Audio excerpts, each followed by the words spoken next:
Hello and welcome to A Story a Day. It keeps crawling away, episode number 10. Been a few days since I've done one of these. So happy Easter. And this one's an absolute rip snorter. It's sort of inevitable. It's weird it's taken me 10 episodes to start talking about Craig David, but that is what this one is about. If you don't know, massive Craig David fan. Been to him a fair few times, including twice in 3 nights last year, which was a bit of a record. But yeah, in London I've been going a fair bit, and it got to the stage where friends of mine were saying, look, next time you get tickets, get lots and we'll come with you. That was what I was told, get lots, we'll come with you. So I looked at his next tour dates, and there was one, he was playing in London but I couldn't go, I was in Rwanda. But the day I landed from Rwanda, he was playing in Birmingham. It was a Sunday night. And a friend of mine said, get 4 tickets, we'll find people to fill it. Fair enough, bought 4 tickets. 80 quid a ticket. So 320 quid that cost me.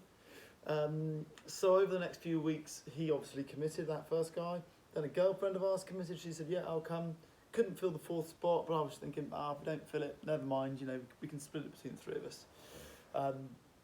I go for my holiday to Rwanda, and as I land back in the UK, so the morning of the gig, I phoned all night, so I was pretty tired.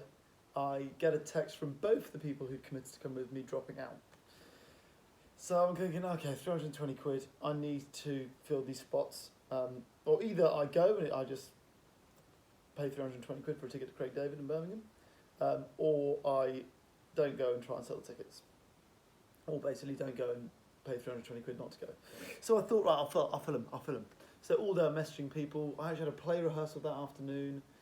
Get to play rehearsal, no one wants to come. It was raining hard on a Sunday night. We had to get a train to Birmingham, obviously.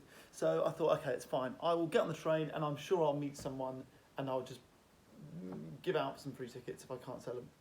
So I bought 6 beers, and I got on the train, thinking I'll hand these out. I'll meet friendly people on the train, I'll hand them out. And I sat on a 4 table and waited for people to come sit with me. A youngish couple came to sit with me, so I thought, right, beer, got chatty, really friendly. Literally as we're pulling in, I remember, as we're pulling into Birmingham New Street, they say, right, we've got to get back home to the kid. I was like, bugger, they've got a child, they can't come. So that was the first plan, buggered. Anyway, I got there probably 3 hours before the gig started, and Man U were playing football, which was my team. So I went to the local pub opposite the train station to watch the second half. And I sit there, watching it. I was sitting at the bar, I remember watching it, and a figure appeared next to me and sat down. I'm still watching it, drinking my drink. And then, in order for this guy to get my attention, he didn't say hello or tap me on the shoulder. He just flicked his hair 3 times, more and more dramatically, and he goes, hi, what's your name? Now this guy was 70, Venezuelan it turned out, very, very, very flamboyant. So I got chatting to him. He was wearing this colourful scarf, like lots of necklaces and rings, quite a crazy looking guy. And he got chatting to him about, what were we chatting to? I was trying to watch football, he was bickering on. And he told me that he used to be a ventriloquist in Venezuela. And I said, I've just finished doing clowns, sort of the same world. And he goes, yeah, I was a ventriloquist, I did it for years and years and years. And I moved to Venezuela. I said, I moved to Birmingham. I said, why did you move here? He goes, I fell in love with the Scottish man. Great, awesome, how was that? He didn't love me. I said, oh.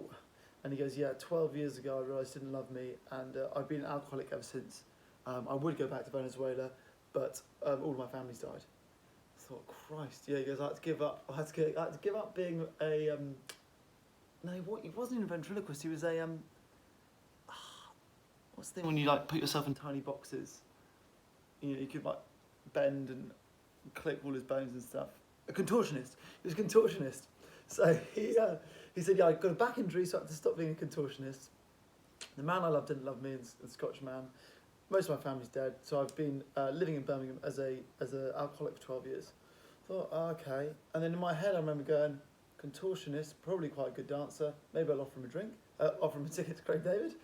At which point he said, can I get you a gin? And he put his hand on my knee. I thought, oh no, I can't be taking this guy to Craig David. It's going to give the wrong impression. So I politely left. Went to the gig. It wasn't sold out, so no one was buying tickets in the queue. And I got into the gig. I was the first person into the gig. And I mean, fortunately for me, it probably turned out to be the best Craig David gig I've seen. He was absolutely unreal. Tiny venue. Well, it wasn't tiny. It was like the O2, which is a lot smaller than the London one. That ended like 11:30. Then my trains got cancelled on the way back to London. So waited for 3 hours in Birmingham New Street train station, and came home quite happy. Quite happy. So it was a good Craig David experience. Weird old journey to get there. So yeah, guys, let me know if you've got any stories to tell. I should be nominating people. People sort of nominate people, and that works. But I haven't. So just tell me good stories. Stay inside. Stay safe. I'll speak to you soon. See you, folks. Bye.